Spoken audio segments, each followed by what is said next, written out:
When Henry Changed. Read by Ellie. The Broken Clock. There is a school which holds a room, a maths room to be precise, and in this maths room there is a clock, which at first glance is an ordinary clock, but there is something distinctive about it. It is broken. However, this may not seem like an important observation, but the thing is, this clock has been broken for quite some time and will remain at 2:45. And no matter where I go or what I do, I know that the clock which hangs in that maths classroom will always be broken. Chapter 2. School. Even before my 15th birthday, I knew that something wasn't right. Henry was different. Although Henry had always been quiet, respectful, and almost non-existent, lately he was almost impossible to see in some situations. Naturally, Henry was used to being ignored, forgotten and disregarded, but it seemed lately that Henry was almost invisible. People would practically walk through him and knock him over onto the grubby wooden flooring of the school corridors, which had been laid long before the computer was invented. Henry is my best friend. Even though he doesn't say much, he fills the silence. I feel safe with him by my side, not saying a word. I am the antithesis of him, as he is of me, but I suppose they say opposites attract. I have light wispy blonde hair, which is often pulled back into a strict ponytail, only allowing a few wisps of hair to dangle carelessly by my face. Henry has beautifully soft dark brown hair, which somehow always smells like hazelnuts. I always either catch myself lost in his deep brown eyes or accidentally sniffing the air to detect the slightest glimpse of hazelnut, which has been diffused by the wind. The only thing that causes us to be the same is Toby the bear. Toby was a gift to Henry when we first met. Henry finds me fanciful.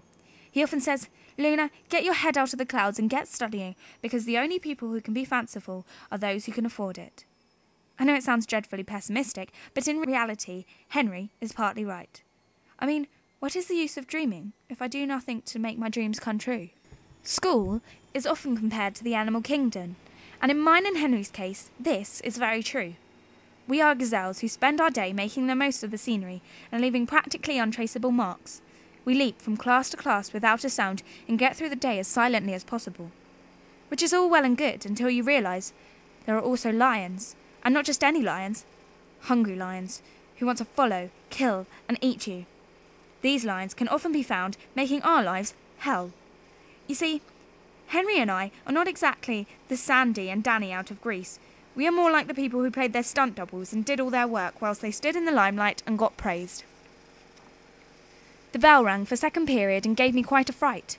I packed up my books and left my physics lesson, with Henry trailing silently behind, although he was trying not to fall over as he was balancing his textbooks whilst simultaneously being pushed by inconsiderate passers-by. I knew we had English next because I distinctly remember daydreaming in chemistry whilst my teacher was explaining how to make copper, about how a single person can write one sentence and distort your view of a situation. Henry hates English, but I am rather fond of writing. Not the boring structured stuff which you inevitably have to pass exams in, but more simply writing down thoughts. It creates an escape in which I can truly be myself. Chapter 3. Post-it notes. Ever since I was a little girl, I have found that the most exciting way of communication is through the simple and lowly post-it note. They do whatever you want, and they can be changed to suit your needs. You see, with post-it notes, there is no envy of what model you have or how modern your operating system is.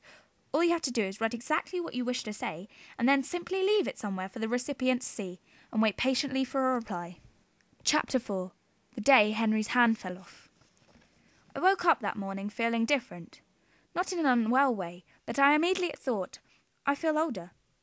I realised this was a peculiar thought, but it felt important to mention, because the catch is, Henry woke up and immediately thought, I feel different, but rather in a more negative way. You see, Henry felt different because his hand was gone. It perplexed him, but understandably, you would too if you woke up and you were missing a ligament. What Henry did next, however, was defining. He did not scream or lose his cool. He simply went on with his day, as if his right hand remained at the end of his arm. When he reached the bus stop and had stood exactly 30 centimetres away from me, as normal, he said the most unusual thing. He simply said, "Why is it that the earth spins and causes us to age?" Naturally, I replied hesitantly, "I don't know, Henry. Do you?" He thought for a moment and carefully chose his next words and came out with, "I feel it's just because we are made to do things we don't want to, in order to become better people." He retorted quietly and nothing more was said on the matter until we reached school. The day carried on as usual. Henry trailed silently behind me as he balanced his books and avoided the constant shoves from the lions. We completed 3 lessons without saying a word to each other, which was not unusual. However, something was different. Something had changed. And that something was Henry. Chapter 5. The day Henry left. My alarm didn't go off as usual, so I woke up at 8 and bounded to my window. I carefully pulled back the musty curtains, which weren't used to being moved, and swiftly looked outside onto the vast countryside that lay nearly motionless on the cold December morning. I could see birds flittering from tree to tree, ferrying breakfast to their loved ones. This immediately made me think, if I was a bird, would I get up this early? I wondered what Henry was doing. I guessed that he was on his way over to wish me happy birthday, but quickly diminished this thought, as it was only 8 o'clock, and Henry was sure to get up at 8:30, because it was Saturday, and he often stated, "The weekend was made for me to rest. Why would I get up early?" Suddenly, there was a noise downstairs, which made me instinctively rise and see what the matter was, and I galloped downstairs in order to find out the source of the calamity. On reaching the bottom step, I stopped abruptly as I saw a parcel lying on the front doormat. Very slowly and very carefully, I approached the parcel, as if it were a bird, and I carefully picked up the parcel to read the address on the front. It read, "To Luna, Gaussius Natalisks." I immediately knew it was from Henry because we had both taken Latin at our old school.